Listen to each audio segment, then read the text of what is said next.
When I first moved into Whispering Cedars, I thought the name itself was an invitation. A promise of peace, of quiet mornings with coffee on the porch, and children riding bicycles down safe cul-de-sacs. Whispering Cedars sounded like the kind of place where nothing bad ever happened, where neighbors waved politely from behind neatly trimmed hedges, and where life moved at the steady, predictable pace of a lawn sprinkler. But names can lie. If I had known then what I know now, I would have recognized it as the first red flag. Nothing called whispering is ever peaceful. Whispering implies secrets, and secrets have teeth. The first week felt normal enough. Moving boxes piled in the high garage, neighbors dropping off polite casseroles, the usual adjustment period of learning which light switches controlled which outlets. But by week 2, the illusion began to crack.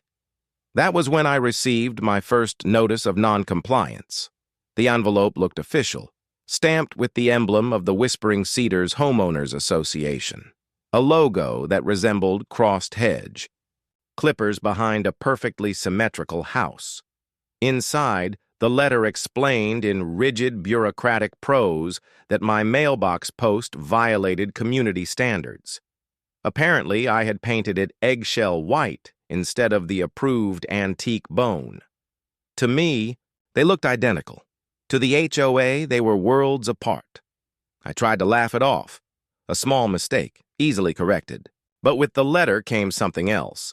A laminated paint swatch and, disturbingly, a tiny magnifying glass. Taped to the bottom was a note, written in neat cursive, quoting a Bible verse about obedience. It wasn't subtle. This wasn't just about mailboxes. It was about control, about power. I should have seen then what I was dealing with. But I didn't. Life went on. I repainted the post, muttering under my breath, trying to convince myself that it was better not to stir trouble. But trouble has a way of finding you in Whispering Cedars. It found me in the shape of a pink plastic flamingo. It started innocently. My daughter, who had just turned 7, wanted to decorate the yard for her birthday. She stuck the flamingo proudly in the grass, its bright pink body glowing against the muted backdrop of manicured lawns. It made her laugh, and her laughter made me think maybe we could live here happily after all. But that night, everything changed. When I checked the mailbox, there was no card, no friendly note. Instead, I found a photograph. It was my own house, circled in thick red marker. Across the back of the photo, scrawled in black Sharpie, were the words, "Immediate removal required. Article 4, Section 6. No ornamental birds." The words bled into the paper like a warning carved into skin. I ignored it. That was my second mistake. Within 48 hours, the flamingo vanished. Gone, as if it had never existed. In its place, right where it had stood, lay a single white golf ball. Taped to it was another note, this one chilling in its simplicity. 1 ball per bird. Keep going, and you'll see what a flock feels like. We had no idea what it meant. My daughter cried, asking where her flamingo went. I had no answers. I told her it had probably blown away in the wind, but even as I said it, I didn't believe it. Flamingos don't just disappear. And golf balls don't just appear in their place. Someone had taken it. Someone was watching. The weeks that followed only confirmed my growing unease. The HOA wasn't a collection of neighbors trying to maintain property values. It was something darker, something obsessive. They prided themselves on uniformity, but what they really craved was submission. Every blade of grass cut to regulation height, every house painted in the same shade of beige, every resident living under the constant gaze of their invisible rules. Then came the knock at the door.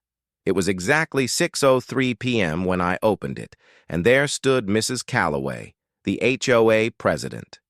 She was wearing a sun visor, her lipstick applied with military precision, and holding a clipboard like it was both shield and weapon. Her smile was thin, reptilian, the kind that didn't reach her eyes. She explained, with the false sweetness of someone sharpening a knife, that ornamental birds disrupted the aesthetic symmetry of the cul-de-sac.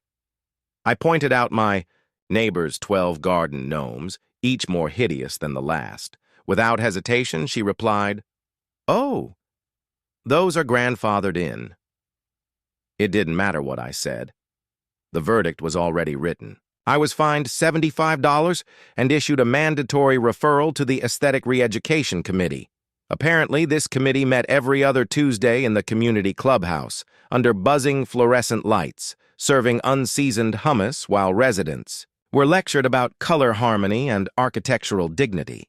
That night, something in me cracked. The flamingo wasn't just plastic. It wasn't just decoration. It was a line in the sand. They had stolen it, humiliated me in front of my neighbors, fined me for daring to be different. And worst of all, they had made my daughter cry.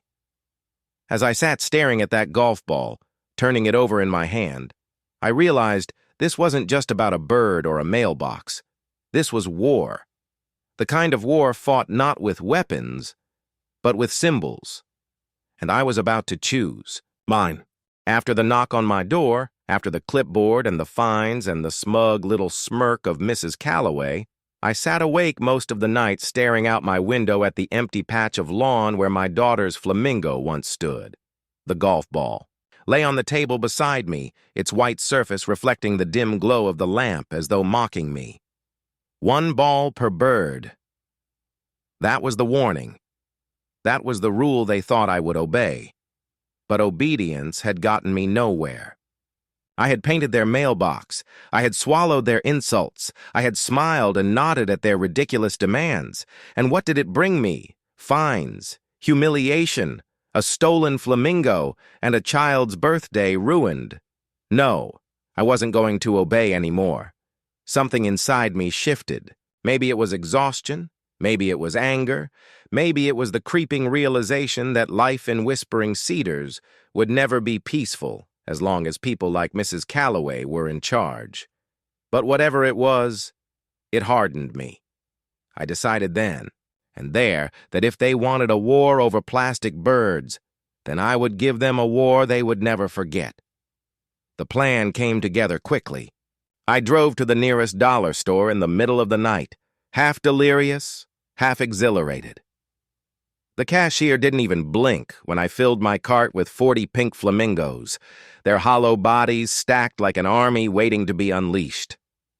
I paid in cash, loaded them into the trunk, and drove home with the giddy thrill of someone about to commit a crime.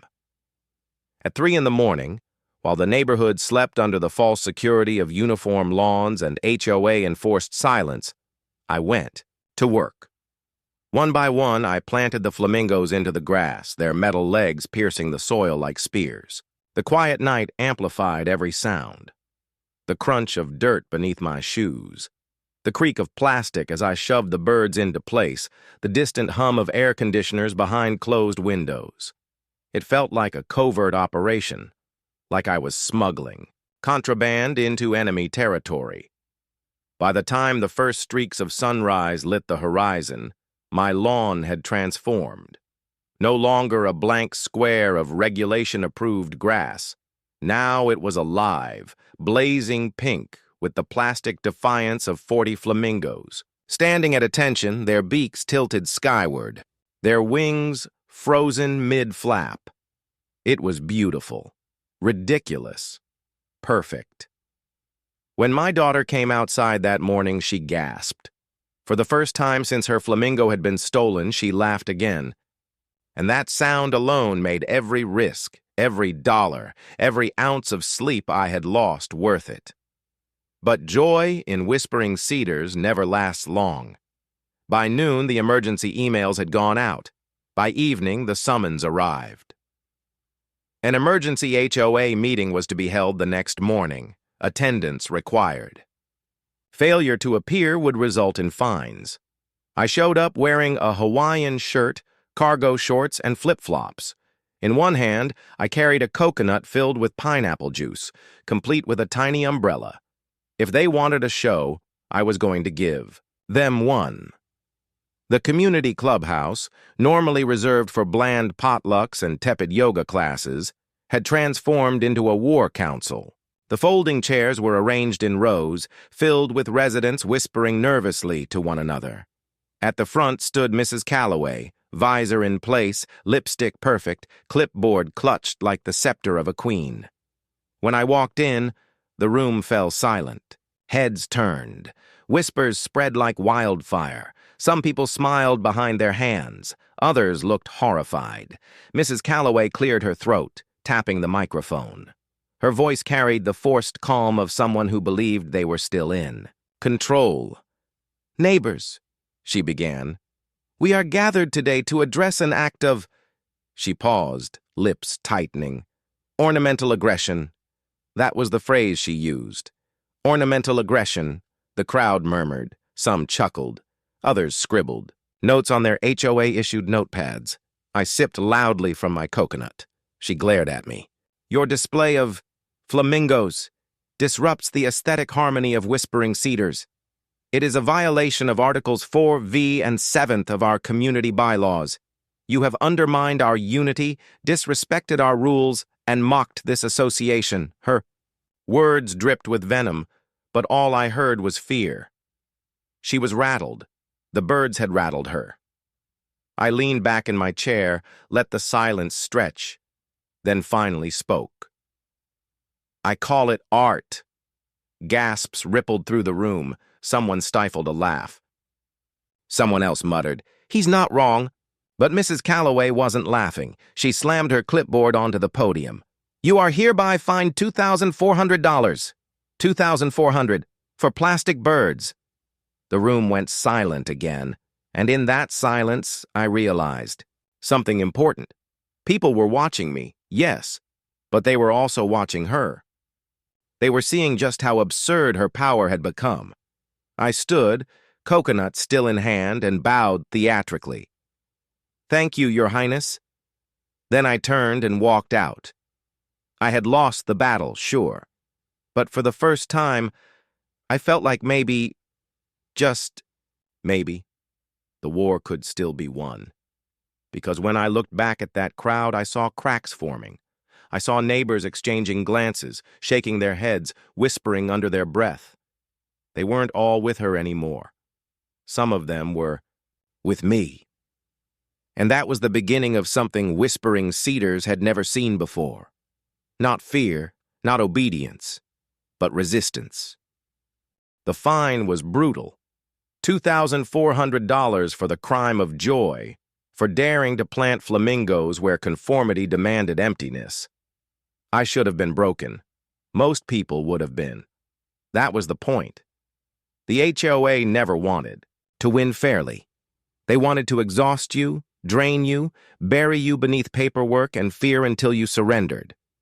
But I wasn't ready to surrender. Not yet. So I appealed.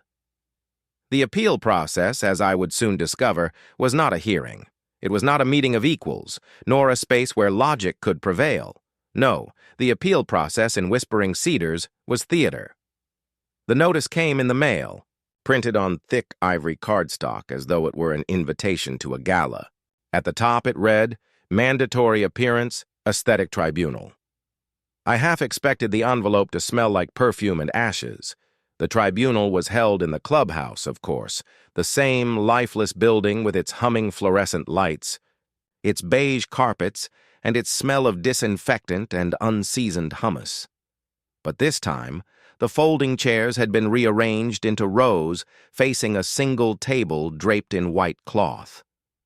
Behind it sat 3 HOA board members, solemn as priests. And at the center of the table was a man I had never seen before. He introduced himself as Greg, but not just Greg. "Design Dictator Greg," he said, as if that were a legitimate title. He was dressed like a parody of authority. Black turtleneck, wire-rimmed glasses, and a whistle around his neck. His clipboard looked heavy enough to crush dissent. When he spoke, his voice carried the weight of someone who had memorized every line of the HOA bylaws and recited them before bed. The tribunal began. My case, the Flamingo offense, was called. I sat in the lone chair facing the panel, exposed, like a defendant in a courtroom where the verdict had already been decided. Mrs. Calloway presided from the side, her visor gleaming under the harsh lights. She didn't need to speak. Her smirk said it all. This was her arena, her show trial, and I was just the entertainment. Greg adjusted his glasses. "You stand accused," he began, "of mass deployment of unauthorized ornamental birds in direct violation of Articles 4v 7th and, upon closer inspection, possibly Article 9 regarding disruptive lawn symbology." Disruptive lawn symbology. They had invented a new crime just for me. I tried to argue. I explained that flamingos were harmless, that they brought joy, that the bylaws never explicitly banned more than one, and that technically, garden gnomes were more disruptive to symmetry than birds ever could be. But it didn't matter. Every sentence I spoke was met with a shake of Greg's head, the scratch of his pen on paper, the silent agreement of the board members who had long ago surrendered their spines. The tribunal wasn't a trial. It was a ritual sacrifice. In the end, the verdict was unanimous. My appeal was denied. My fine was upheld. And Greg, the self-proclaimed design dictator, signed the papers with a flourish, as though he had just written history. I walked out defeated. Or at least, that's what they thought. For days afterward, I felt the weight of it pressing down on me. The flamingos were outlawed. My bank account was lighter. My daughter asked why we couldn't have her birds back. And everywhere I turned, Mrs. Calloway's presence lingered. The watchful eyes of her loyalists, the smug notes in the mailbox, the creeping sense that this neighborhood wasn't mine. It was hers. But sometimes defeat is the only path to discovery. Because, in the ashes of that humiliation, I started to dig. It began innocently late at night, scrolling through the HOA's website. Most people didn't even know it existed. Hidden behind links labeled holiday lights and pet waste guidelines were endless PDFs, meeting notes, outdated addendums, archived rules from the early 90s. It was a labyrinth of legal jargon, contradictions, and forgotten clauses. And somewhere in that maze, I believed, was the key. Night after night, I read. I studied bylaws like they were sacred texts, highlighted phrases, printed copies, cross-referenced notes. I went deeper than anyone ever had, peeling back decades of obsessive regulation. And that's when I found it. Buried in the 1993 Charter Addendums, under a section labeled Community Continuity and Dissolution Protocols, was the line that changed everything. In the event that 75% of residents vote, to dissolve the homeowners association, the charter shall be considered null and all powers therein revoked. I read it 3 times. 4 times. 5. My heart raced. This wasn't a loophole. This wasn't a technicality. This was a nuclear option, written by the very architects of the HOA, long forgotten but still binding. It hit me like thunder. Mrs. Calloway's kingdom had a kill switch. All it required was numbers. All it required was neighbors. All it required was belief. For years, the residents of Whispering Cedars had lived under the HOA's iron grip, too tired or too afraid to resist. They had paid their fines, repainted their mailboxes, trimmed their hedges, and nodded along while Mrs. Calloway dictated the color of their shutters. But what if they knew? What if they realized they weren't powerless? The more I thought about it, the more a plan began to form. Yes, I had lost the Flamingo battle. Yes, Greg the dictator had laughed in my face. But there was something bigger. Now, something that could end the tyranny once and for all.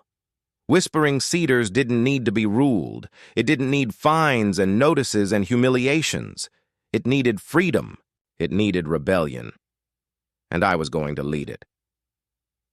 That night, I sat in the glow of my computer screen, the golf ball still sitting on my desk as a reminder of how this all began. I stared at the words, 75%, and I smiled. The HOA thought they had broken me. They had no idea what they had unleashed. The discovery of that single line in the 1993 Charter changed everything. For the first time since I moved into Whispering Cedars, I felt something dangerous. Something contagious. Hope. 75%. That was the number. If 3/4, of the neighborhood agreed, the HOA would collapse under the weight of its own rules. It sounded impossible at first. Mrs. Calloway had ruled unchallenged for so long that resistance felt like fantasy.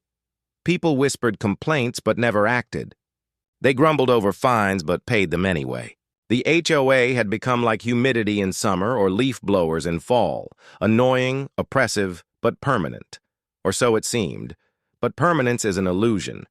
All it takes is one crack, and I was ready to pry it wide open. I started with the people, closest to me, the neighbors who had watched the Flamingo War unfold from across the cul-de-sac. Some laughed at my lawn, some shook their heads, but all of them had seen the absurdity of the fines. When I knocked on their doors, I didn't come empty-handed. I brought receipts, literal receipts, copies of my fines stacked together like evidence in a trial. I showed them the $75 for the mailbox, the $2,400 for the flamingos. I showed them the creepy golf ball, the photo of my house circled in red ink, and most damning of all, a printout of Mrs. Calloway's pool. Because here's the thing about tyrants.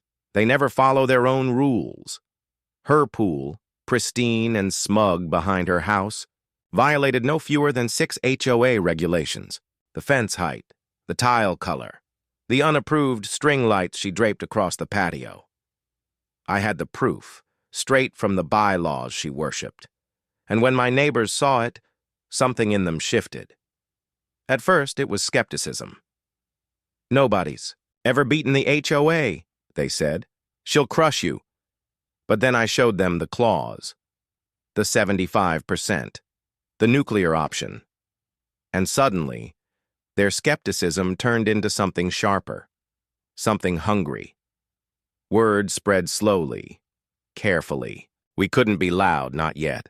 We met in backyards, away from Mrs. Calloway's watchful eyes. We whispered in dog parks while pretending to throw tennis balls.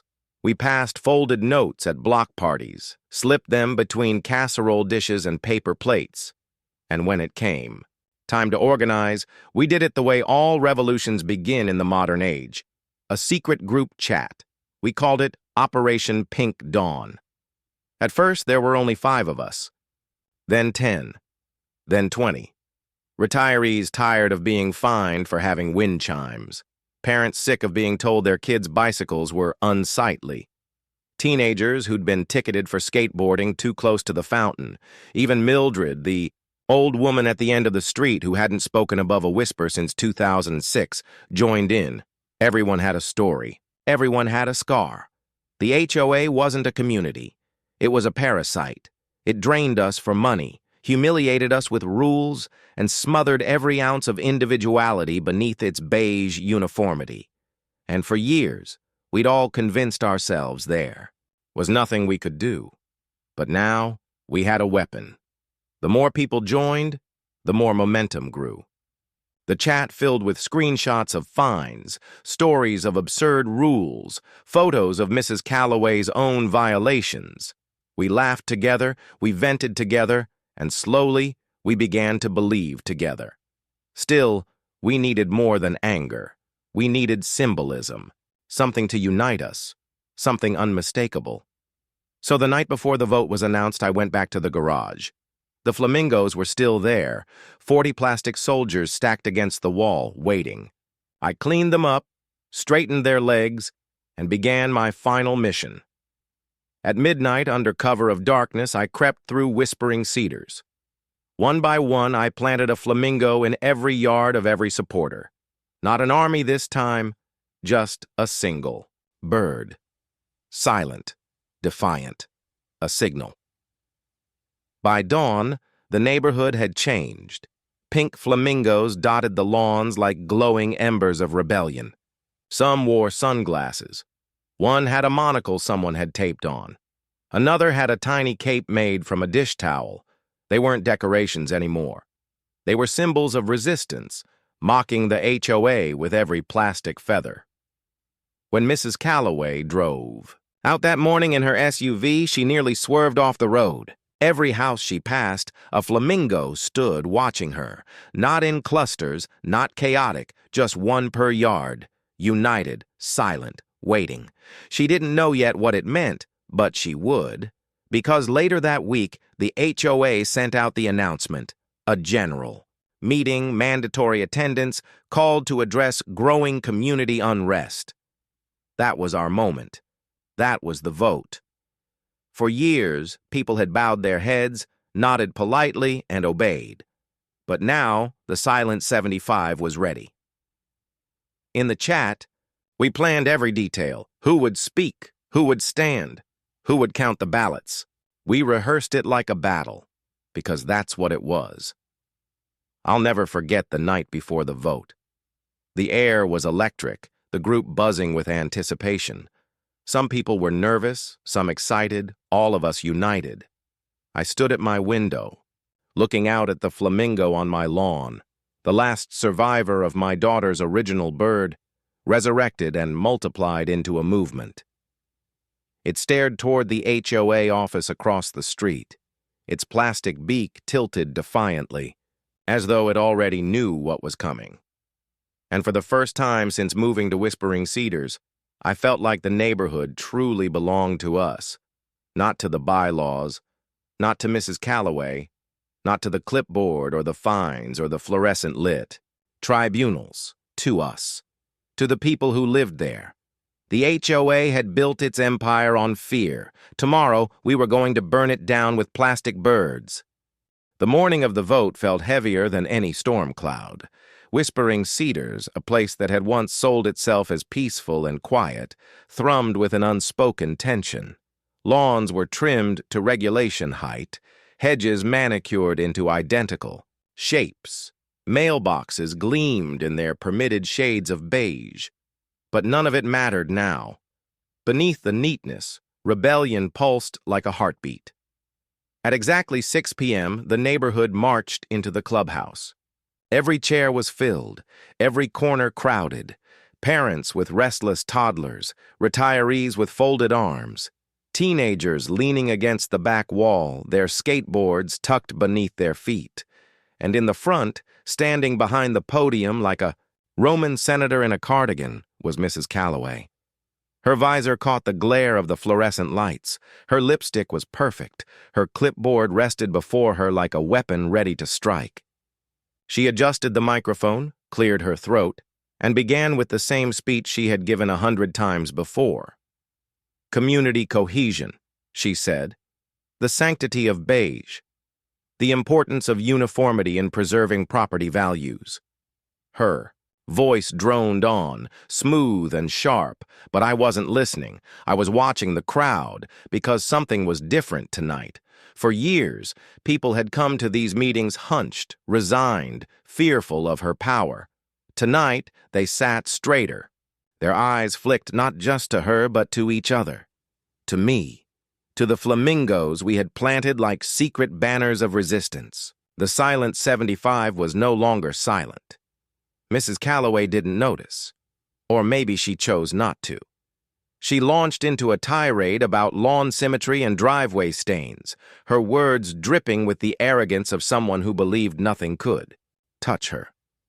And then, the shift happened. Greg stood. Design dictator Greg. The man who had humiliated me at the tribunal. The man who had denied my appeal without hesitation. The man who had worn his title like armor. Tonight, he rose from his chair in the second row, clipboard in hand, glasses glinting under the lights. At first, I thought he was going to attack me again, defend her, mock us, but then his voice cut through the room firm and clear. Enough. The word hung in the air like a gunshot. The crowd murmured. Mrs. Calloway froze. "Excuse me?" Greg walked slowly to the front, past rows of shocked neighbors, until he stood beside her podium. He set his clipboard on the ground. The sound of it hitting the floor echoed louder than any gavel. "I've had enough," he said. We all have. For a heartbeat, silence. Then, movement. One by one, people stood. Retirees first, their hands shaking but determined. Parents, clutching the hands of their children. Teenagers smirking with the thrill of rebellion. Even Mildred, frail and quiet for nearly 2 decades, rose from her chair and whispered words no one expected. Down with tyranny. The dam had broken. Voices rose. Hands shot into the air. The room that had once been ruled by fear now surged with defiance. The Silent 75 had become something unstoppable. Mrs. Calloway slammed her palm on the podium. "Order!" she shrieked. "This is not how our community functions." But her voice cracked. Her power cracked. I stepped forward, not to gloat, not to argue, just to read.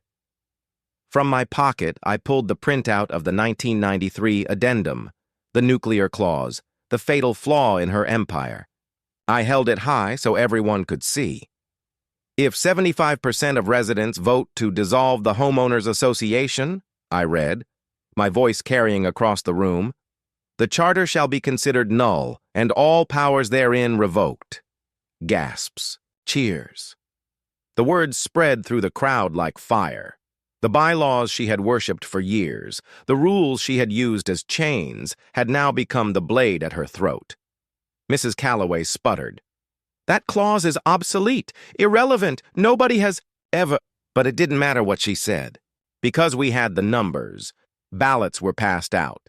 Official, printed, stamped with the HOA seal she once controlled. Pens scratched paper. People voted not with hesitation, but with fury, with relief, with laughter. When the votes were collected, counted, and tallied, the result was clear, 93%. Not just 75, not just enough, an overwhelming majority. The HOA was dissolved. The bylaws, null, the fines, void. The power that had ruled Whispering Cedars for decades. Crumbled in a single moment, Mrs. Calloway choked on her sugar-free Werthers. Her visor slipped. Her hands trembled on the podium. She tried to speak, but no one listened. She was no longer president. She was just another neighbor, stripped of her crown. And as for Greg, the design dictator no more. He bent down, picked up his clipboard, and with a smile, snapped it in half. The room erupted. Cheers, applause, tears. For the first time in years, Whispering Cedars felt alive. Not uniform, not obedient, alive. People hugged, teenagers fist-bumped, parents laughed with relief. And in that joy, I realized something profound. We hadn't just beaten the HOA. We had reclaimed our neighborhood. That night, as I walked home, the streets felt brighter. The air felt lighter. And though I knew Mrs. Calloway would retreat to her house, nursing her bitterness, it didn't matter anymore. She wasn't our ruler. She wasn't anyone's ruler. Whispering Cedars was free, and tomorrow, we would celebrate the only way that made sense, with flamingos. The morning after the vote, Whispering Cedars didn't look the same. It wasn't the houses, or the lawns, or even the streets. It was the air.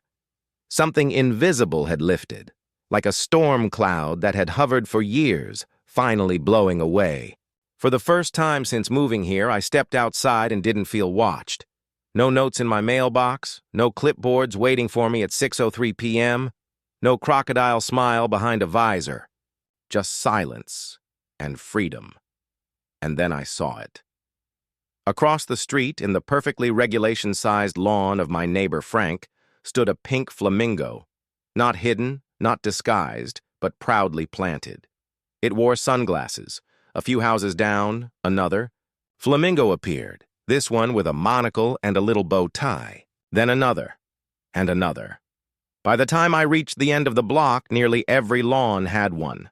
Some were decorated, some were plain, but all stood as symbols, not of defiance anymore, but of unity. The rebellion had turned into celebration. That evening, neighbors gathered in what had once been the HOA's sacred clubhouse. The podium was gone. The clipboards had been tossed into recycling bins. The fluorescent lights were still awful, but they felt different now. less like interrogation lamps, and more like stage lights. Kids ran around with plastic flamingos as if they were parade floats. Retirees, once quiet and compliant, laughed over lemonade. Parents, free from fines and fear, relaxed for the first time in years. We renamed the neighborhood that night. Not Whispering Cedars, too haunting, too tied to the tyranny we had just buried. No, we chose something brighter, something ridiculous and wonderful and ours. Flamingo Hollow, a place where birds and gnomes coexisted, where driveways didn't need to be measured with rulers, where mailboxes could be painted whatever shade you liked, eggshell, antique bone, or hot pink if you dared. A place where uniformity no longer mattered, because individuality was the real beauty. Mrs. Calloway, of course, didn't attend. Rumor had it she sat inside her house with the blinds closed, clutching her old bylaws like they were sacred scripture. Maybe she hoped one day the power would return. Maybe she just couldn't face a world she no longer controlled.